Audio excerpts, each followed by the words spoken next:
Hello, my name is Chenyu. I'm an undergraduate student at Beijing Foreign Studies University, and the paper I'll be presenting today is titled Research on Motivation-Based Second Language Teaching Strategies. My presentation contains 5 parts. Firstly, I'll give a brief background introduction. Then we're going to take a quick look at motivation, achievement motivation, and the relationships between them and learning strategies. Then I'll propose some implications for second language teaching. Then comes the summary. Okay, let's begin. Firstly, I'll give a background introduction. Well, as a language learner, now I study Nepali language at Beijing Foreign Studies University, and I've been studying English for over 10 years. I'm very interested in English learning and teaching, and I want to take language teacher as my future career.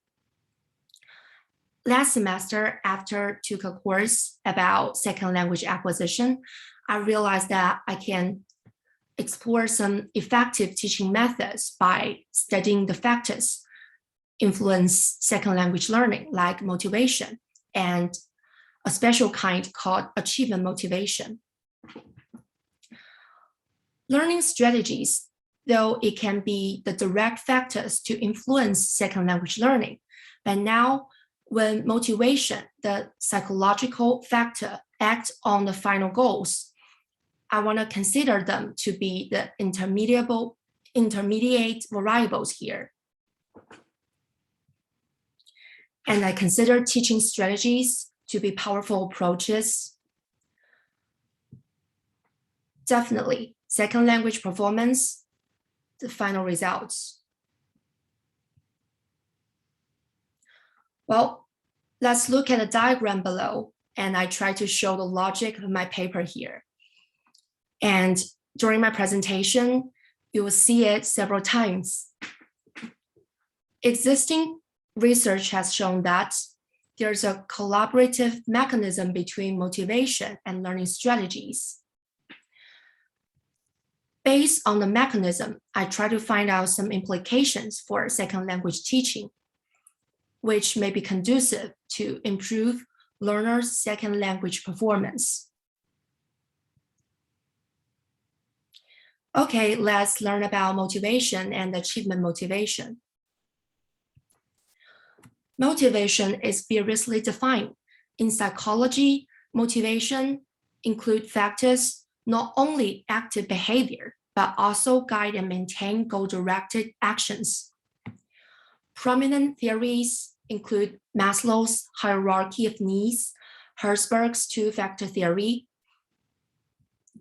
In the field of language learning, according to Mary J. Gildo, motivation is primary impetus for initiating and sustaining second language learning process. And according to Milrow-Saville-Trowick, motivation largely determines the level of effort expended by learners at various stages of second language development. And motivation is a key to the ultimate level of proficiency. Well, what's about achievement motivation? It's the intrinsic desire that drives an individual to pursue accomplishment or to master skills with self-discipline and high standards. And according to its characteristic, achievement motivation plays a particular prominent role in second language learning. Okay, let's look about the relationships between motivation, achievement motivation, and learning strategies. Well, according to the research findings by different scholars, motivation and learning strategies are positively correlated and mutually reinforcing. That is to say, moderately higher levels of motivation encourage learners to use learning strategies more frequently, which may make them have better second language performance. In turn, if learners have better second language performance, they may generate higher levels of motivation, and they may try to use the learning strategies that they consider to be effective in their future study. In the end, the whole process will create a virtuous cycle. And according to these scholars, relationship between achievement motivation and learning strategies is quite similar to the relationship between motivation and learning strategies.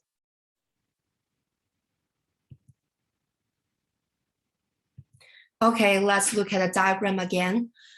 Since there's a collaborative mechanism between motivation, including achievement motivation and learning strategies, let's find out some implications for second language teaching.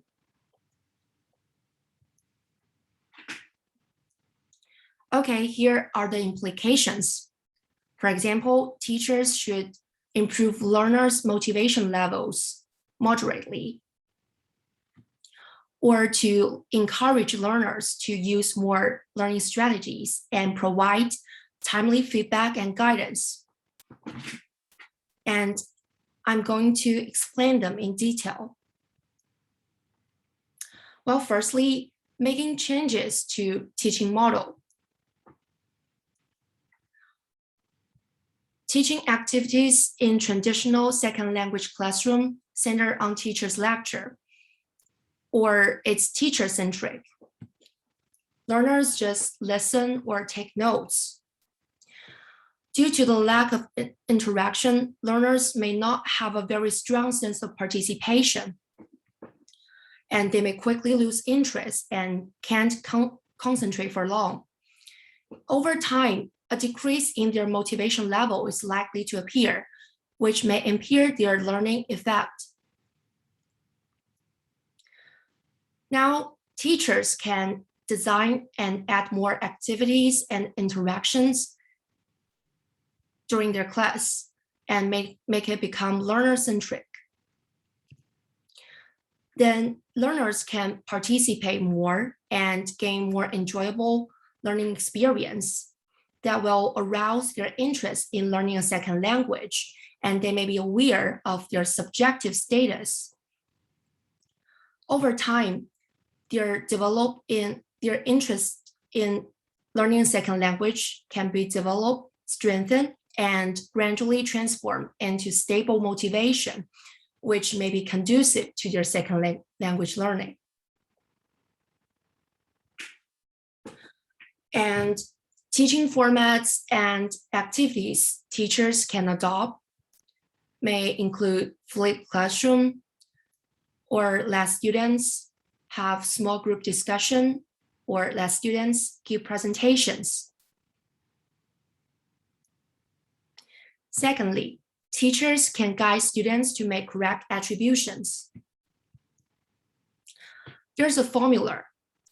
One's achievement motivation level equals the tendency to pursue success minus the tendency to avoid failure. And research has shown that how students attribute their past success or failure can affect their motivation level, how they use learning strategies, and the final achievements. So teachers should guide students to make correct attributions and shape positive beliefs by learning training in goal setting and self-assessment.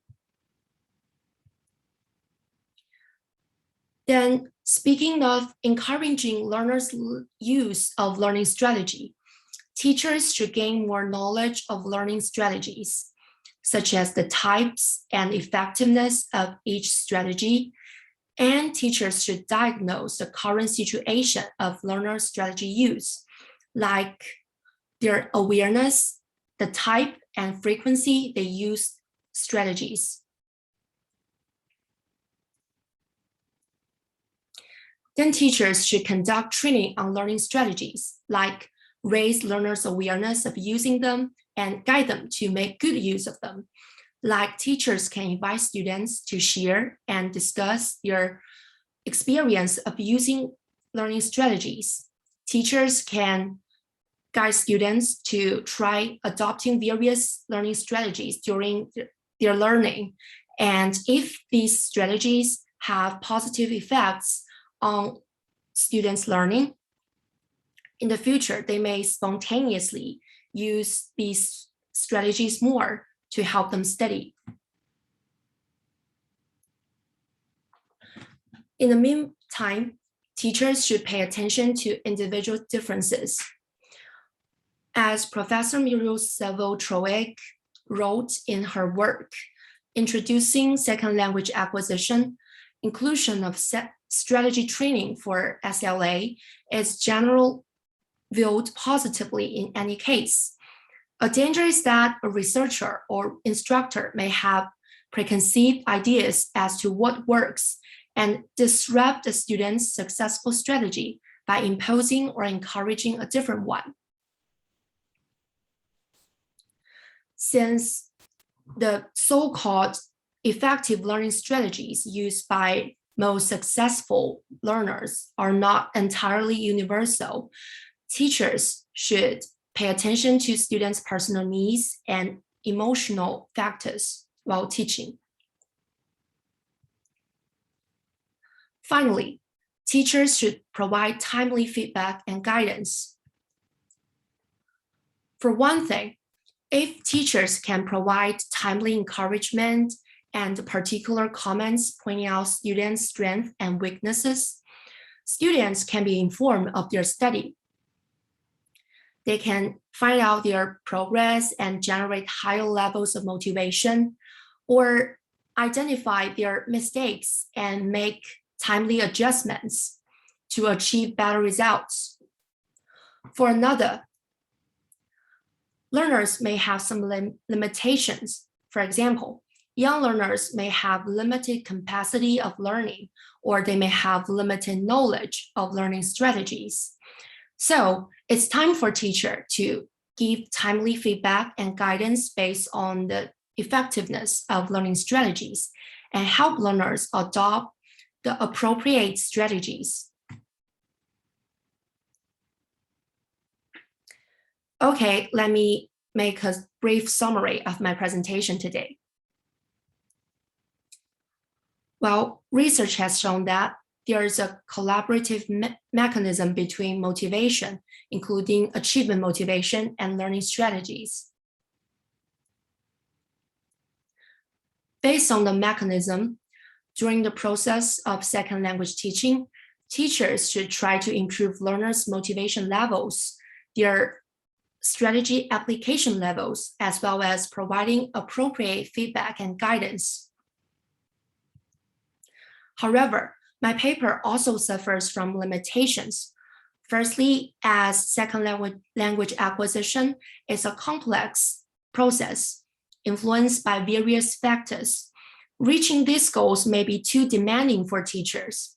To be specific, teachers should have a comprehensive knowledge of motivation, learning strategies, and the mechanism, and they should adopt teaching skills and methods during the process of second language teaching according to students' individual differences. Secondly, the implications proposed in the paper are mainly based on the analysis of theoretical research results. Due to the lack of experimental research on the practical effectiveness, the implications may not be applicable to all teaching contexts. Okay, that's the end of my presentation. Thank you for your time and patience, and I'm open to your comments and questions. Goodbye.